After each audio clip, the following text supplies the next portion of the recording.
Hi there, it's Martine. Back in 2016, in the lead-up to the presidential election, my colleague Lillian Cunningham launched the Presidential Podcast. Each episode of that show is dedicated to the life and history of an American president. And now, ahead of the 2024 election, the Presidential Podcast is back. They've published 2 episodes looking at how the respective candidates could make history if they win. We shared the first one with Post Reports listeners a few weeks ago about the history Vice President Kamala Harris would make if she wins. And now we're bringing you the second installment ahead of the election. This one examines the history that former President Donald Trump could make as only the second president to return to office after they left. All right, here's the latest episode of Presidential. It's a presidential election year, and a former president is looking to regain the White House. He had served in office for 1 term but didn't get reelected. Now, 4 years later, he's fighting hard to get back in. As the election draws near, it looks like he might just be successful. And who is he? He is Grover Cleveland. And the year is? The year is 1892. So not 2024, Michelle, you're sure? When you think that something is unprecedented and it's never happened before, go back and look at another time, because you'll probably see parallels, some of the language and some of the use of the media. So not to say that we aren't living in times that aren't unique and have their own challenges, but I think people would be surprised to see how many parallels they can find in previous elections. Well, previous elections, when former presidents who were out of office tried to get back into the White House, that's what this episode is all about. I'm Lillian Cunningham with The Washington Post, and this is a special episode of Presidential.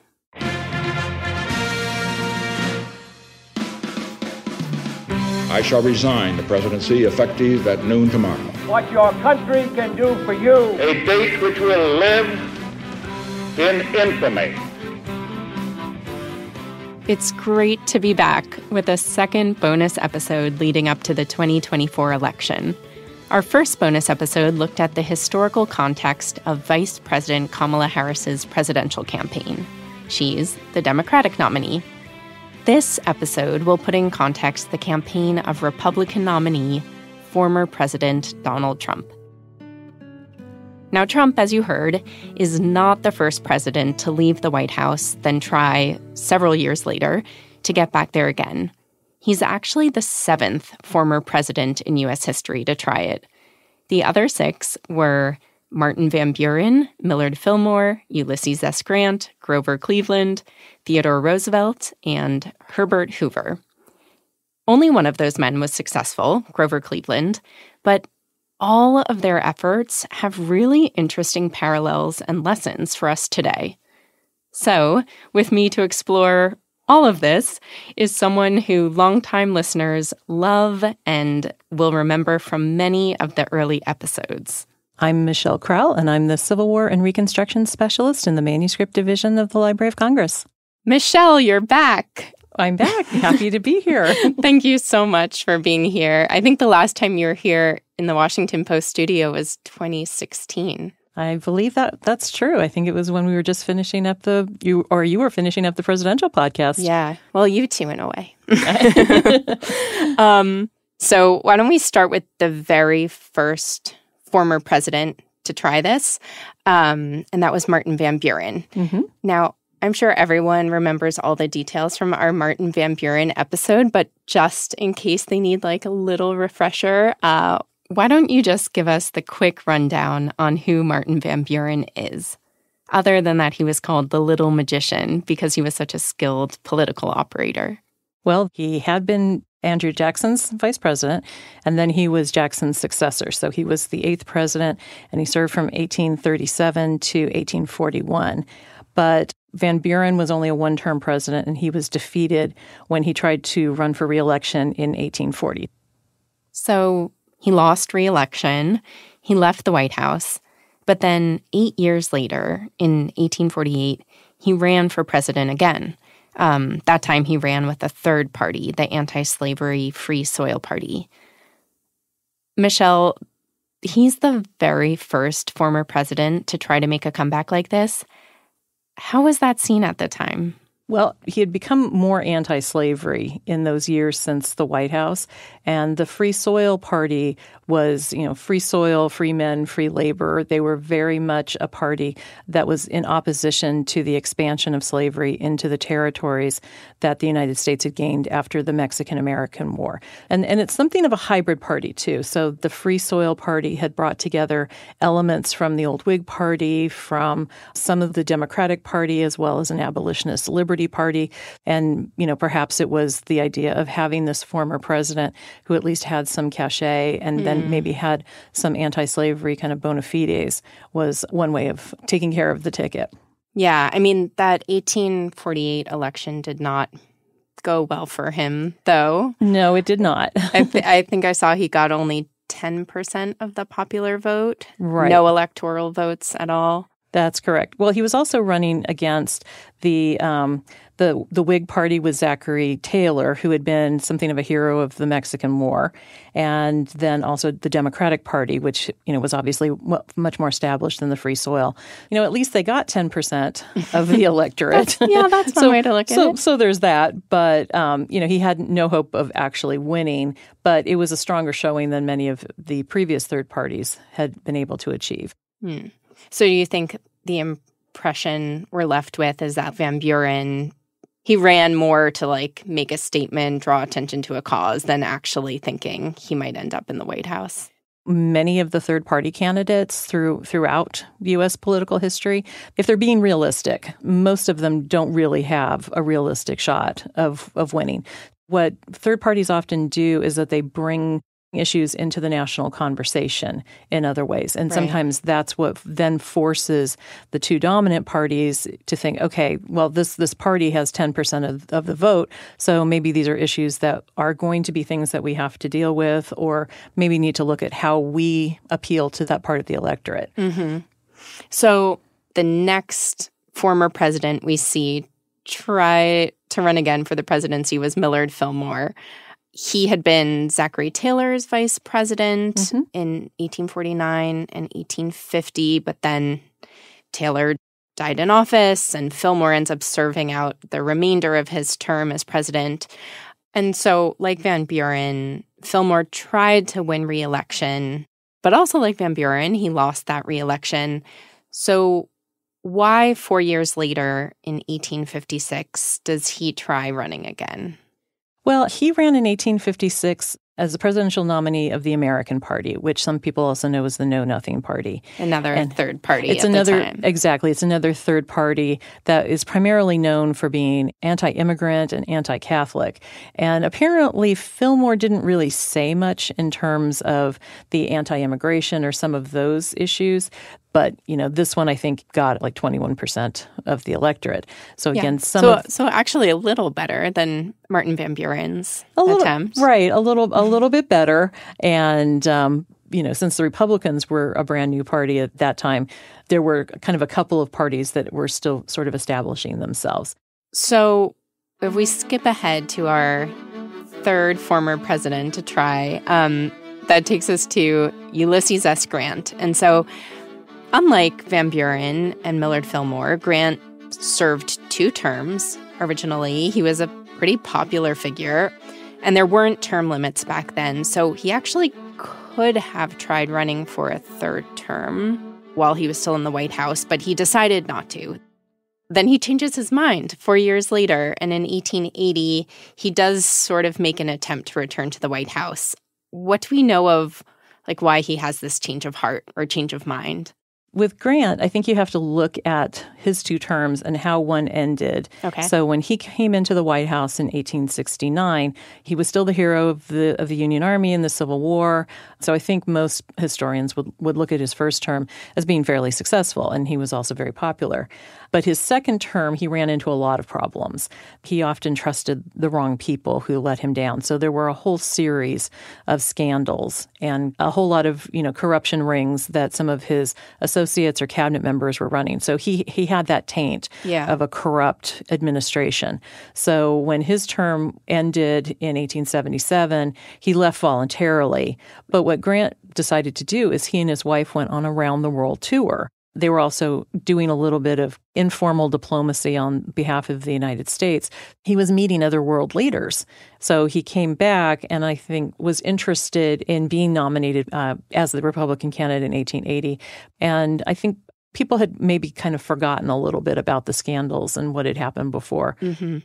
So that's in 1880 that he tries to get his party, the Republican Party's nomination again. How does it turn out? Let's just say he didn't get it. But when the first votes were taken at the Chicago Convention in 1880, Grant had the most number of votes. Yeah, it looked like he was actually a leading candidate. Oh, absolutely. But he kind of stayed about that same level. So at the end, he had 306 delegates who, were with him the entire time, but he just couldn't quite get the support that he needed to get those minimum number of delegates. And so after 36 ballots, then some of the delegates decided, let's just do a compromise candidate. And they nominated James Garfield, who wasn't even running at the start of the convention. Yeah, wow. So that's why he's literally called the dark horse. Yeah, listen to the James Garfield episode, absolutely. Everyone. But I will say that, to his credit, despite some disappointment, he actually did throw himself into the race and was helping Garfield, giving speeches and doing other things. So it sounds like we see two key differences between Grant's attempt and those before him, right?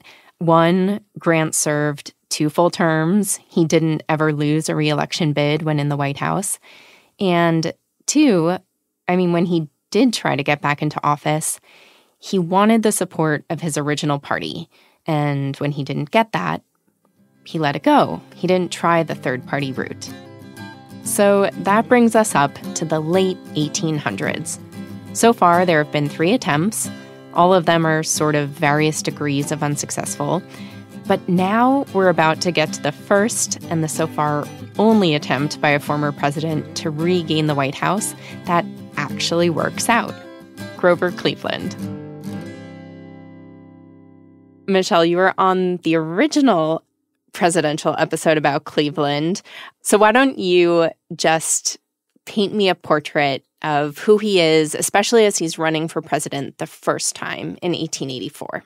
Well, Grover Cleveland was originally born in New Jersey, but was very associated with Buffalo, New York. And in quick succession, he was mayor of Buffalo, governor of New York, and then in 1884, the Democratic nominee for president. He was elected by a razor-thin majority over James G. Blaine. And I think that election is memorable for a lot of people because of some scandals that happened sort of towards the end of the election. The scandal came out of him having fathered an illegitimate child. Yeah, so what happened was Cleveland, who wasn't married, had slept with a woman years earlier. She ended up pregnant, and she told him the child was his. He didn't know for sure, but he accepted responsibility and gave her money to help support the child. Now, fast forward to his campaign, and a minister in Buffalo leaked this to the press. Sex scandals coming out in election years was nothing new. It still is nothing new, but what was unique was Cleveland's response. When advisors asked him, how should we spin this? He famously said, "Tell the truth." Everyone was like, what? But that is what he did, and it kind of worked, or it did work. He ended up narrowly winning the election and became the first Democrat in the White House in decades. I should say, though, obviously the parties stood for very different things back then than they do now, so he was actually a lot closer to what we think of today as a Republican. Anyway, Cleveland carried this sort of unapologetic, I'm a straight shooter approach into the White House. And, to be fair, it was sincere. He really didn't care about the political game. And his rise to the presidency had been fast enough that he managed to bypass a lot of the standard party machinery, which became both a strength and a liability for him. He considers when he's in office that a public office is a public trust. And so for him, being honest and being upright about everything is something that's really important to him. He's not a politician per se, and he's not a product of political machines. And I think that was what appealed to people, that he was never somebody who was beholden to party bosses. So to a pretty high degree, that gives him some freedom, and he's never in it to be liked. As long as he feels that he's done the right thing and has stuck to his principles, that's what's important to him. But at the same time, that means that when he thinks he's really right, he can be stubborn, and it takes on something of kind of a moral crusade. And I think we may have even said this in the first episode, that the last words that he spoke, or the last ones that someone recorded in 1907 were, "I have tried so hard to do what is right." And I think that's the phrase that you can really associate with Grover Cleveland. And what was his relationship like with the press at the time? I don't think he ever had a warm relationship with the press at any point in his career, because I think he's a different kind of figure than we've seen in some of the other presidents, that he doesn't use the press to get his message out often in the way that some other presidents, like Theodore Roosevelt, will use them as another mechanism to communicate with the public. And I think he just sort of holds a lot of that at arm's length. Another thing about him as he comes into the White House is, he also doesn't like things that are fancy. He likes to eat and drink, but he likes like chops and a beer somewhere.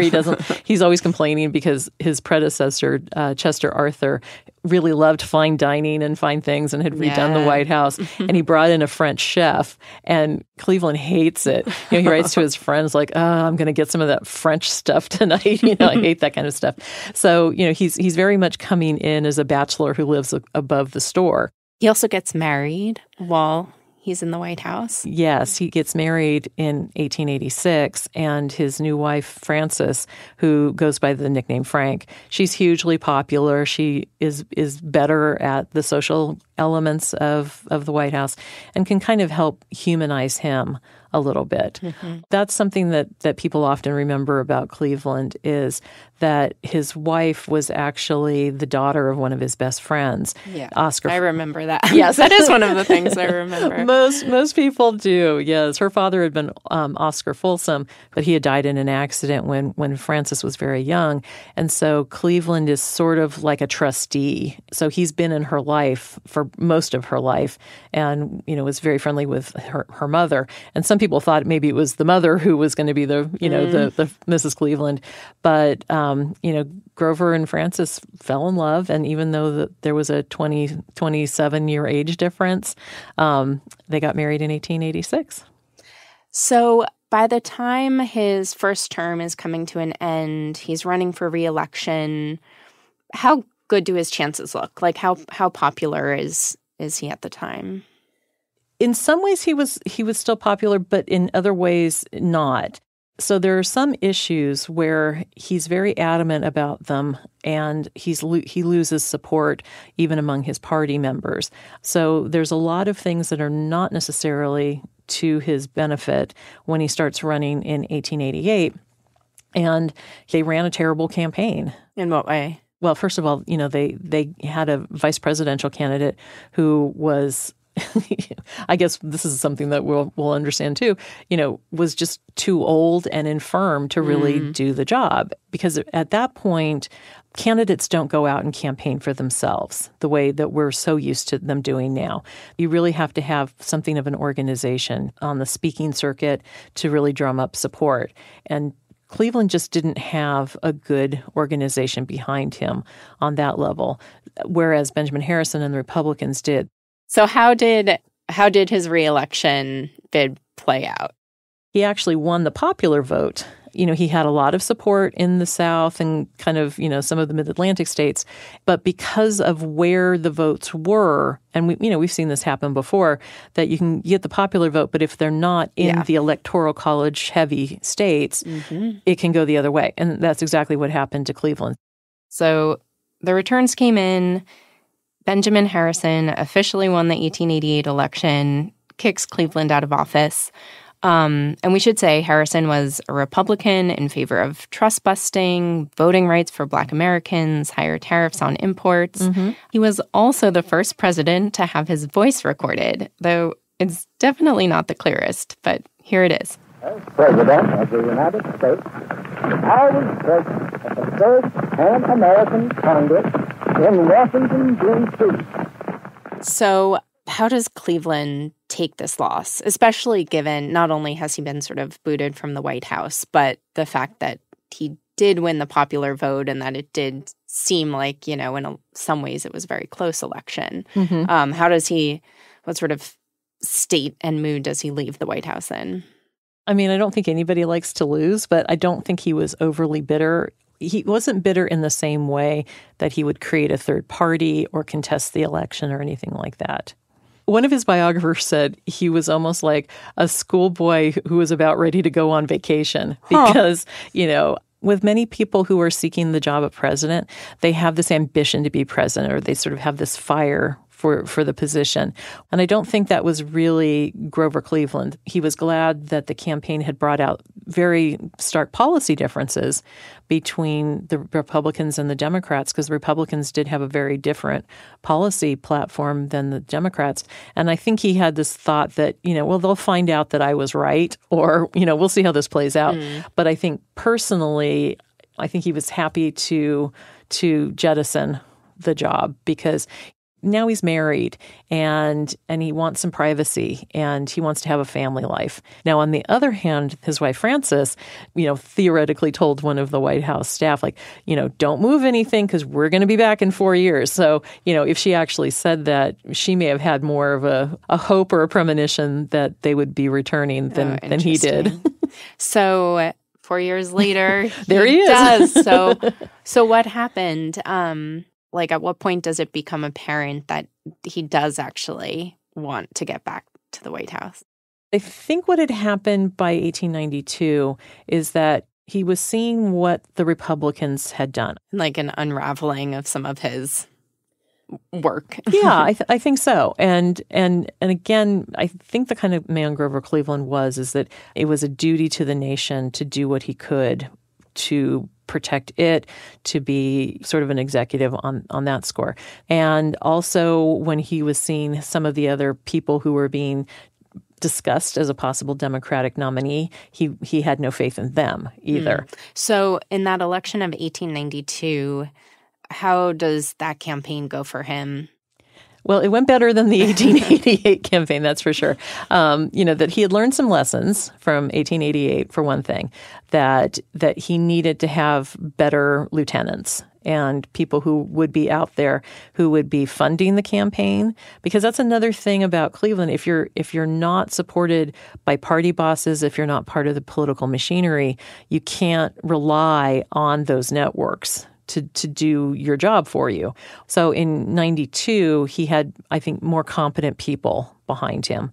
I'm sure it also helped that Harrison was not entirely popular within his own party. Another personal thing for Harrison is that in the last months of the 1892 election, his wife Caroline was dying of tuberculosis and actually died not too long before the election. So Benjamin Harrison's heart isn't really in the presidency anymore either. So once again, Grover Cleveland wins the popular vote, but this time he also wins the Electoral College too. So Grover Cleveland, in his 3 runs for the presidency, won the popular vote each time, but only the twice did he win the Electoral College and become president. Were there any ways in which you feel like he was a different president when he came back? Something that's a little bit different is he delegates more. That in his first administration, he was trying to do so much of it himself because he saw that role as an executive. In the second administration, he's delegating things to more cabinet officials. He's more willing or amenable to make deals when he thought it was in the public benefit. What sort of parallels do you think exists or not between Cleveland's story and sort of what we're living through today with Trump trying to regain the White House 4 years later as well? In some ways, it's kind of hard to make parallels because the office and the men are so different. The role has expanded so greatly. Also, the sort of media landscape that we live in. Although, to some degree, some things go along with that saying, history doesn't repeat itself, but it rhymes. Yeah. That today, when you say, oh, there's a partisan press, that was very much the 19th century. There were Democratic newspapers and Republican newspapers, and you could kind of almost be in a little bit of an echo chamber depending on what your news source was and your community. And now I think we understand that a little bit more viscerally. Mm. So one other obvious parallel I see is that of all the former presidents who've tried to return to the White House, Cleveland and Trump are the only ones who successfully secured the nomination of their original party, right? They didn't try to get it, but fall short. They didn't run as third-party candidates. Right. Trump is the only former president other than Cleveland to make it to the general election with a mainstream party's official support. And that feels like a pretty big similarity. Mm-hmm. So last very important question about Cleveland is just that his winning the presidency again just really messed up the presidential numbering system. Hugely. Explain why his serving a non-consecutive term has foiled all of our nice numbering. Because at least through Benjamin Harrison, you had the same number of presidents as presidential administrations. So Grover Cleveland, the first time around, was number 22, and he was the 22nd person to hold the office. Benjamin Harrison was the 23rd. Then we get Grover Cleveland coming back, and he's got the 24th administration, but we still only have 23 people. He's not the 24th. Different he's not president. Right. He hadn't been cloned and become another person. So, at least as of today, we still have 46 administrations, but only 45 people to have held the office because of Grover Cleveland. Yeah. But it also means that he is an excellent trivia question. That's true. If you remember this now, it's going to come in handy. Exactly. After Cleveland, there have only been 2 other former presidents before now who tried getting back to the White House. One of them was Theodore Roosevelt. And you know what? Despite their very different politics, TR's re-election campaign actually has some striking similarities to Trump's. We'll explore that when we return.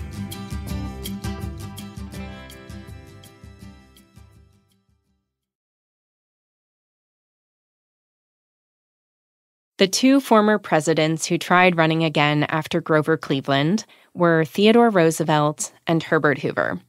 Hoover never had much of a shot, though. He only got a few delegate votes at the Republican convention in 1940, so he didn't come anywhere near getting his party's nomination. Mm-hmm. Roosevelt is a different story, though, so we're going to focus on him. Michelle, remind us how he left office originally, and whether there were some hints, like back then even, that he would want to return to the White House. Well, we have to also remember how Theodore Roosevelt came into the White House to begin with. He had been the vice presidential candidate in 1900 with William McKinley. They were successful. So McKinley had started his second term of office, and Theodore Roosevelt was starting his first term as vice president. Didn't want to be vice president because at that point, vice presidents didn't do anything. But then everything changed when William McKinley was assassinated in 1901, and then Theodore Roosevelt became president. So he would be serving out the remainder of William McKinley's term, having not been elected president at that point. In 1904, he ran in his own right and, won spectacularly. And on the night that he won, the presidency in his own right, he very rashly promised that he would not run again. Immediately regretted it.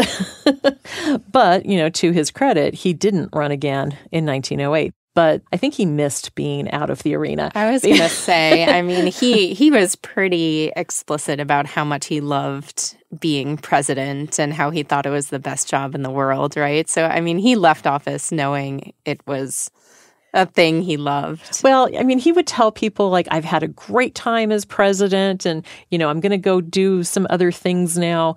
But, if you know something about Theodore Roosevelt, he is not content to be quiet.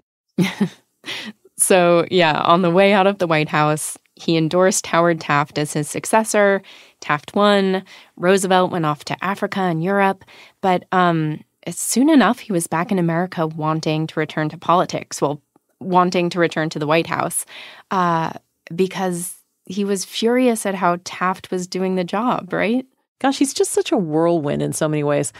There are some less pleasant aspects of his character and personality. He can be very, very belligerent and, and a little bit kind of warmongery in some elements too. He's just such a larger than life character. I think it would have been hard for him to stay out of the 1912 election, particularly given that he was not a supporter of Taft anymore. So for the 1912 election, TR first tries to get the Republican nomination instead of Taft, the sitting president, right? Right. That's his first attempt. Exactly. So, he still saw himself as a Republican, and TR and, kind of his group of supporters were trying to have him win the primaries, and thinking that if TR won enough of these popular primaries, then that would force the hand of the Republicans at their convention. He did win a lot of primaries and, came in with certain delegates, but there were questions about some of the delegates. And the other thing is, because Taft was the incumbent president, he also had the party machinery behind him as well. Yeah. So the convention immediately had had the question of which delegates were going to be the official delegates that would be seated at the convention, and most of them went to Taft. And so TR and his group basically bolted the party at that point. To some degree, that's where you kind of see some parallels of, he thought that it had been rigged and, that it had been stolen from him. And the nomination. The nomination, exactly. And so he and his group decided to essentially form their own party and bolt the Republican Party. And so what is this third party he starts? Well, it's called the Progressive Party, but once he says he feels as fit as a bull moose, it becomes known as the Bull Moose Party. So for all intents and purposes, it's sort of, the Theodore Roosevelt Party. Unhampered by tradition, uncorrupted by power, undismayed by the magnitude of the task, the new party offers itself as the instrument of the people to sweep away old abuses, to build a new and nobler commonwealth. But it has a lot more progressive reform agendas. They're for old age pensions, for minimum wages, for more workers' rights, for women's suffrage, more women get involved. It's a lot more about conservation. Friends, our task as Americans is to strive for social and industrial justice achieved through the genuine rule of the people. This is our end, our purpose. But it's a tough thing because this was an election that was really difficult for people personally, too, because TR had been so much a part of the Republican Party for so long, as had many of his friends and supporters. So some of his most dear friends didn't follow him. Some did, some didn't. So in one horrible parallel to this year's election, at one of Roosevelt's campaign events, he survives an assassination attempt. Mm-hmm. A lot of times people weren't campaigning on their own. But TR, he is going around barnstorming, giving talks, and he's in Milwaukee on October 14th, and he's going to be giving a lecture. So he's picked up at the hotel. I think he's just gotten into an open-top car, and he's just started waving to people when a mentally disturbed man named John Schrank shot him in the chest while he's waving from the open car. And the reason that he did that, or at least what he described, is that he had had a dream in which William McKinley had come to him. And identified Theodore Roosevelt as his murderer and that he should, avenge his death. And so Schrank gets a gun and did manage to actually shoot TR in the chest. But this is why being blind and verbose can really come in handy, because TR had a metal case for eyeglasses and a folded up version of his speech in his coat pocket, and the bullet went through the folded up speech and through the eyeglass case, which slowed it down before it got into TR. But, and it stopped just short of his lungs. And the speech was also in sort of TR fashion going to be very long. So it was a lot of papers. And because it had slowed the bullet down enough, and he knew when he coughed and he didn't see any blood on his handkerchief, no blood was coming up through his mouth, that his lungs hadn't been penetrated. So his chest is bleeding, though. He's not coughing blood, but he is still bleeding. He is still bleeding, yes. And has a bullet in his chest. He has a bullet in his chest. Everyone around him is trying to tell him that they need to get to the hospital. He insists on going to the venue and giving his speech. And so he goes on he goes on stage and he kind of says, well, I don't know if you've heard, but I've been shot. And then, kind of pulls back his jacket and he's got blood on his shirt. But this is so TR, though. I mean, this is why it's so hard to kind of, encapsulate him, because he's just such an interesting character. But he says, I'm going to go on with my speech. And even though, he's kind of tottering, I think, a little bit towards the end, he gives a 90-minute speech. I was going to say, so I looked up the transcript of his speech, and I'll just read part of it. Yeah, please do. So this is from the start of it. He says, "Friends, I shall ask you to be as quiet as possible. I don't know whether you fully understand that I've just been shot, but it takes more than that to kill a bull moose. But fortunately, I had my manuscript, so you see I was going to make a long speech, and there's the bullet. This is where the bullet went through, and it probably saved me from it going into my heart. The bullet is in me now, so that I cannot make a very long speech, but I will try my best." And then he does go on to give a very long speech, and at times, he sort of acknowledges that there are people on the sidelines, staffers who are like, you need to stop, you need to wrap it up. And he's like, okay, I'm getting some cues to wrap it up, but just a couple more things. There's more. So then he does go to the hospital. I mean, we have to wrap this up for the listeners, because they take him to the hospital.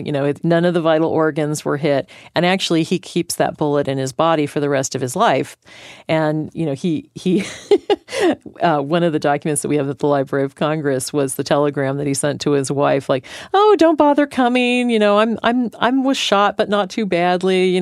I've been worse hurt falling off of a horse." And of course, she goes anyway. But that just tells you something about him. It was like, okay, my lungs haven't been penetrated by a bullet, so I'm going to go give a 90-minute speech anyway. Yeah.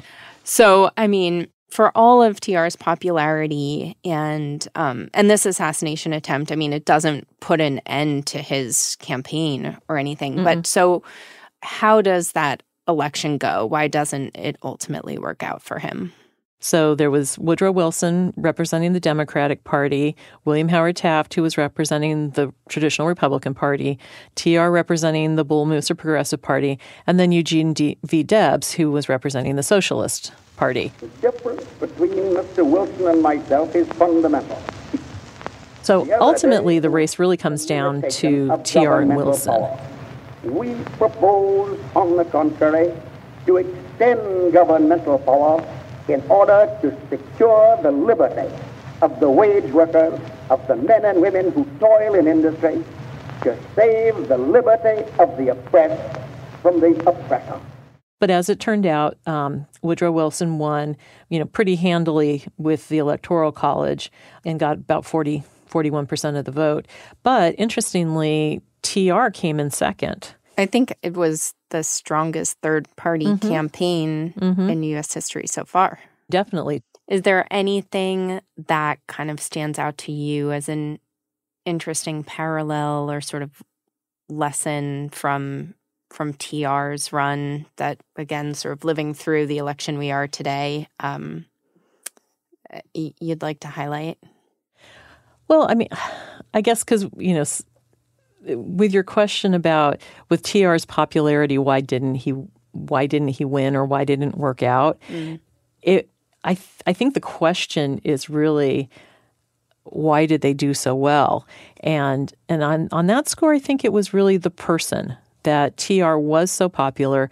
He was such a dynamic figure. We're talking with TR as a third-party candidate, as opposed to, today with President Trump being on the Republican ticket and not running a third party.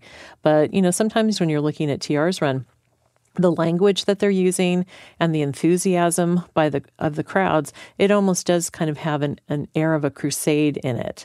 And sometimes you do see that with presidential candidates, that the person creates even more of an enthusiasm than sometimes their policies or a loyalty. Yeah, a certain loyalty. And so I think you can definitely see that with TR, with the enthusiasm that he was whipping up because of who he was and the kind of character that he was.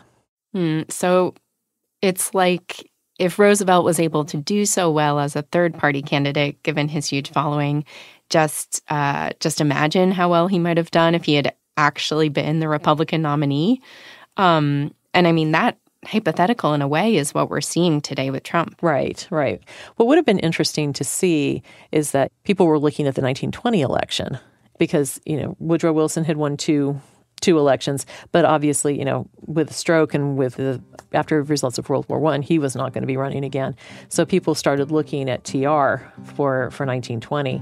The problem being is that, after he lost the 12 election, then he went on his last great adventure in an uncharted tributary of the Amazon, that river of doubt trip. Reopened a wound, nearly died, came back, in not good health. And then the death of his son, Quentin, during World War I think, kind of broke his heart, too.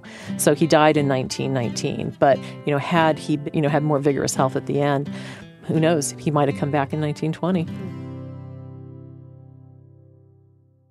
Any thoughts on why there haven't been more presidents since Cleveland who tried, let alone succeeded? Well, one thing that we have to look at is for many presidents now, it's illegal for them to run if they've been there for 2 terms. So, after Franklin Roosevelt had won 4 elections, then there is now a constitutional amendment that says if you've been in office twice, that's it. So, bringing in to some of our modern presidents, sometimes you can't run again. I think other people may not want the job, or the whole nation has changed by the time they might have been able to come back.